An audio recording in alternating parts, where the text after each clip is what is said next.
Hey guys, how's it going? Welcome back to another video. I got this question on my Discord, so I thought I would answer it in one simple video since I've seen this question come up. Tom, why are your VPNs rated differently than something like Privacy Guides or Privacy X or maybe even TechLore?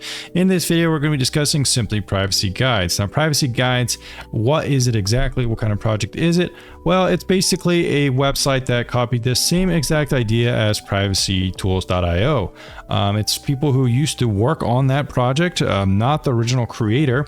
That original creator got sick and the people who helped run the subreddit decided to take over.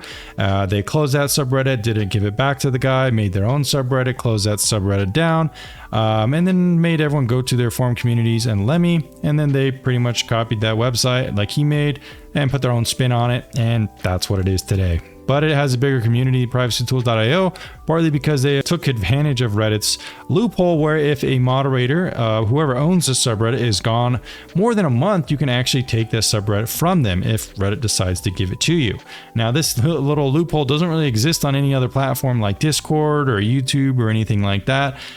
Basically, it would be like if on my Discord I had moderators, volunteers, and if I got sick for a couple months or something like that, they would be able to take the Discord from me. It's not really how it works, but that is actually how it works on Reddit, and that's pretty much how Privacy Guides got started. There are their own tellings of it, but that's pretty much exactly what happened. But in this video, we're not specifically focusing on that drama because it's neither here nor there, and honestly, I could care less about it. However, that said, I do want to differentiate for you guys specifically when choosing VPN providers.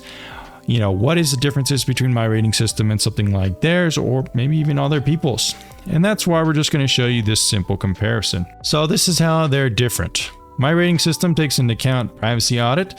We look at trackers, if the company's ever had any secure leaks, if they've had any data breaches, if they've sold the company, things like that.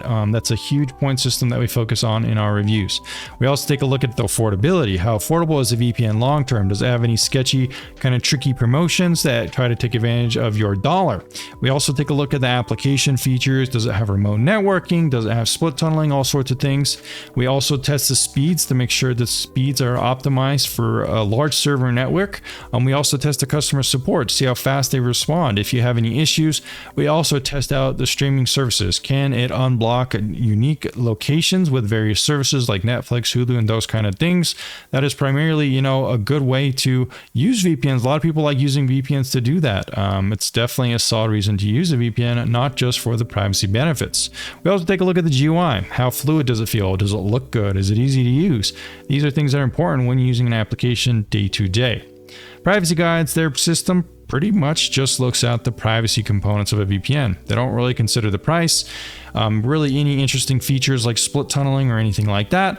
Now, if I want to be extra charitable, I could say that Privacy Guides does have some information about some features, like for example, 2 of the 3 VPNs they recommend as their top VPNs here. They only have 3 VPNs recommended out of all of them. 2 out of the 3 of them, both Molvad and iVPN, do not support port forwarding anymore, as you could see in these examples here.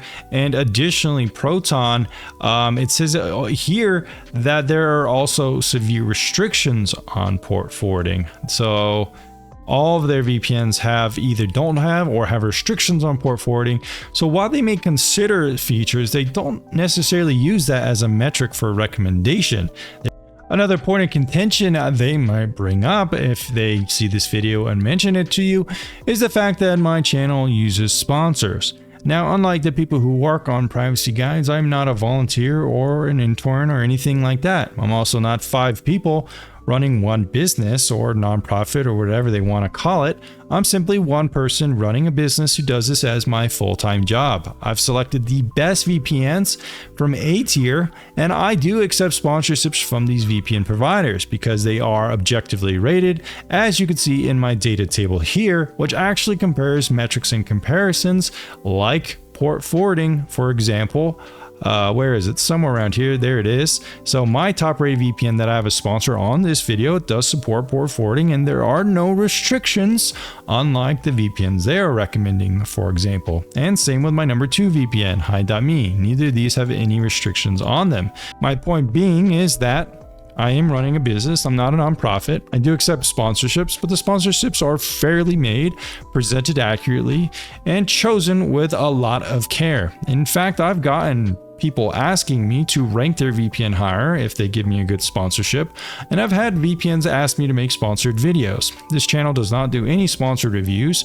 We simply do the reviews as the data tells us where they rank, and then if a VPN wants additional promotion, I will do a sponsorship letting you guys know some of the pros of their service. They don't really do any speed tests. They don't really talk about customer support at all. They don't look at any stream compatibility, and they don't look at the GUI. Really, they just focus on the privacy. So my reviews at the end of the day are just actual reviews. They're comprehensive. They take into account all sorts of different things when according to VPNs. So if you're wondering why the VPNs are rated differently, well, this is why. Now, in fact, if you stripped away all of these different components, now that's not to say our rankings would be exactly the same, because I actually have some things they don't consider. For example, I take into account if a company is sold, since that is very important. You don't want your trustworthy VPN being sold and then being owned by a company you don't trust. Also, I take into consideration things like having a court-proven no-log audit. So, for example, if your VPN goes to port and proves it does not give up logs, but take a look. Let's say TorGuard, for example. That's my top-rated VPN right now. If you compare it to something like Molvad, well, Molvad doesn't have 2FA. You can say if that's a con or not. They have an anonymous account creation system, but aggregately, TorGuard and Molvad, outside of that 2FA requirement, are pretty much the exact same in terms of privacy. Additionally, you could say something like iVPN scores the exact same too. And if you look at something like Proton VPN, it scores roughly the same as well. Although I think it doesn't pass the Exodus test for some reason. Interesting. So they do have a tracker. But I know most people don't just consider one aspect of a VPN. They want to know if it's affordable. They want to know if they have a problem, if the customer support is going to be able to help them. They want a VPN that's fast, that doesn't affect their speeds. They want a VPN that can do multiple things, not just provide anonymity and protection from torrenting. They also want a VPN that can provide them extra use cases like unlocking unique Netflix libraries. They want a VPN that looks good. And again, just a VPN that is good overall in every category, not just privacy. And that's pretty much the main difference. All right, guys, hopefully I never have to answer this question again, and I'll see you again very soon.